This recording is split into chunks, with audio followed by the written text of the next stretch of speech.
Hello, Governor, and welcome to the Daily Millwall for Thursday, the 20th of February, 2025. In today's Millwall news, we got this.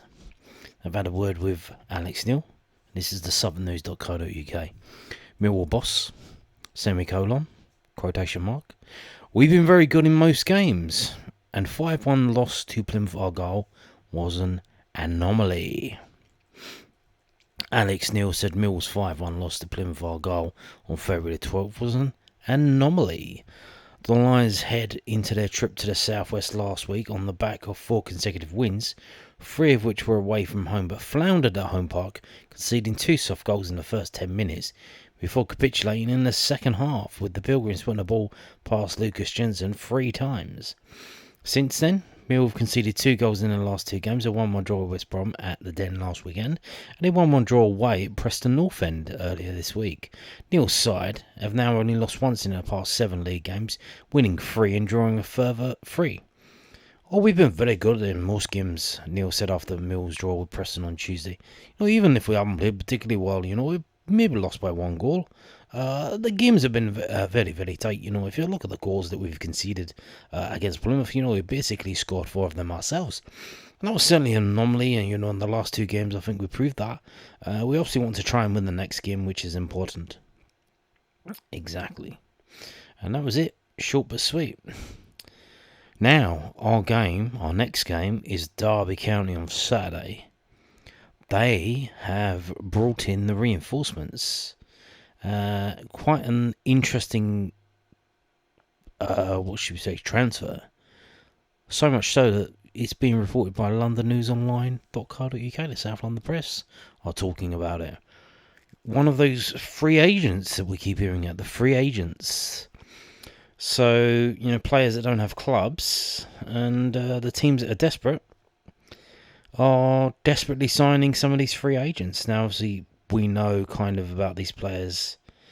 We used to sign these players before, the kind of older players who maybe hadn't played much football in a while, and it was always, they're going to take some time to get going. Well, hopefully that's the case with this, he's a young man, but he's an old man in football terms.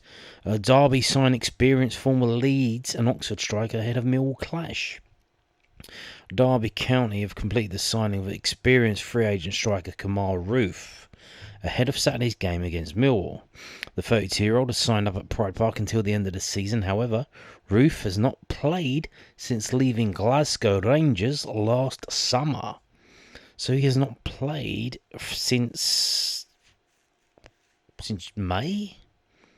Hasn't played since May. Roofe made 102 appearances for the Scottish side and scored 38 times.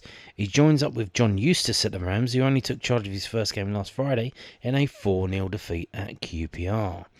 Roofe has also had spells of Leeds and the Lech, Northampton and Oxford during his senior career. Derby are 22nd in the Championship table and 1 point from safety.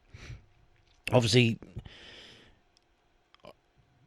if you're doing this story from the Millwall perspective, it would be nice to see if... I'm pretty sure he has scored against us, hasn't he?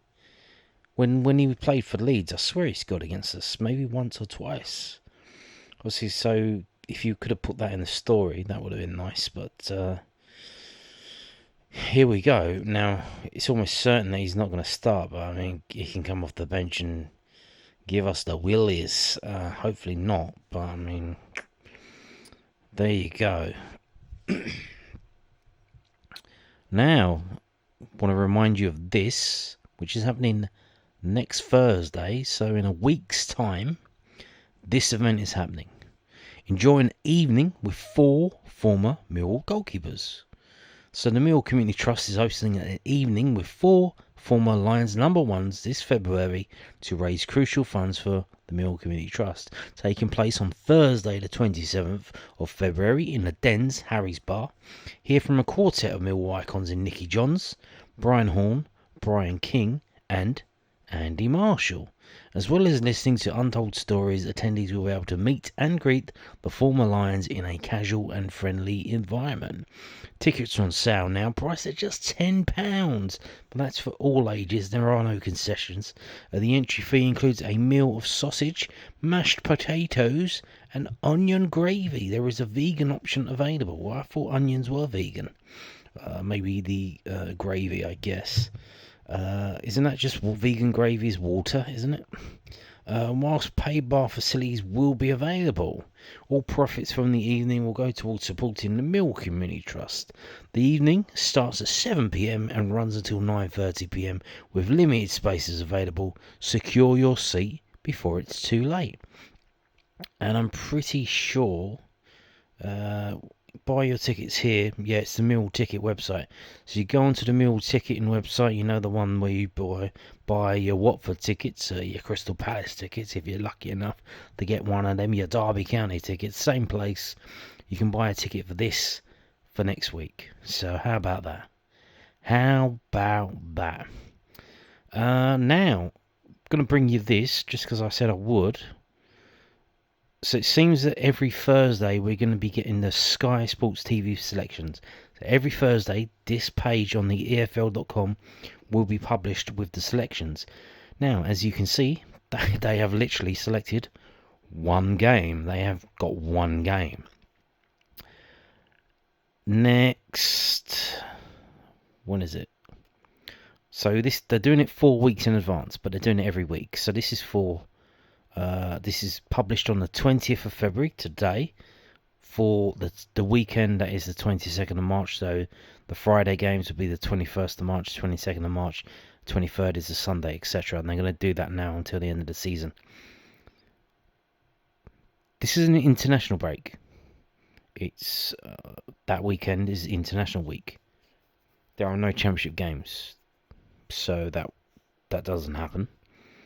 So when the championship, on a normal week, Sky will move 5 championship games to kick off at 12:30 on a Saturday.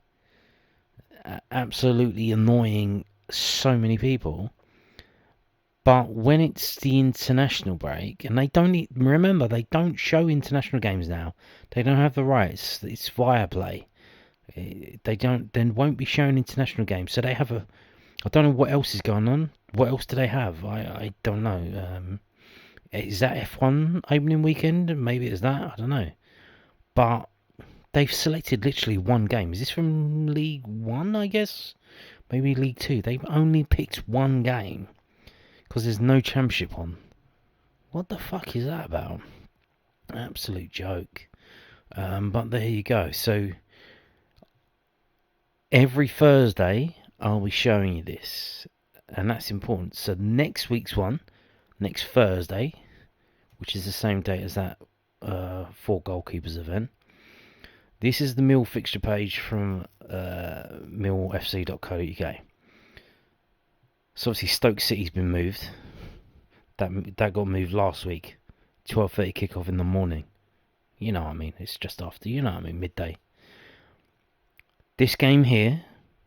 Next week, next Thursday, we will find out if this game gets moved. I'm going to say it will be moved. 100% it will be moved. You know, they love showing Sunderland games on the television. Sunderland Mill game, what's not to lose? Alex Neil was the manager at Sunderland as well. So I would guess there's a 75% chance that this game will be moved for television. So obviously, you're probably thinking about getting tickets, train tickets, whatever. Maybe staying over, flying in from abroad. Wait. You have to wait until next week. As soon as it gets published next Thursday, I will let you know on this channel right here at the Daily Millwall. And then you can proceed. But, so this game and the ones below it could still, all of the games below that game, can still be moved. There is a chance. The only games that won't be moved, as far as we know, with probably a 95% certainty, is the midweek games. But although do remember the Plymouth Argyle game did get moved from a Tuesday to a Wednesday, so it can still happen. But I would say that the midweek games are probably basically set. Although even, we were playing Friday and Monday, that's Easter weekend, so even that could probably get moved. That's not beyond the realms of possibility. They can't move the day; they can move the time, though. You can't. Maybe they could. They might move. They could probably move this to Thursday, actually, because they've been showing games on Thursdays and Tuesdays and all kinds of things. So all of these games, Sunderland down, could still be moved for television. So do be aware of that if you're making plans for the future. And on that note, thank you for watching and cheerio.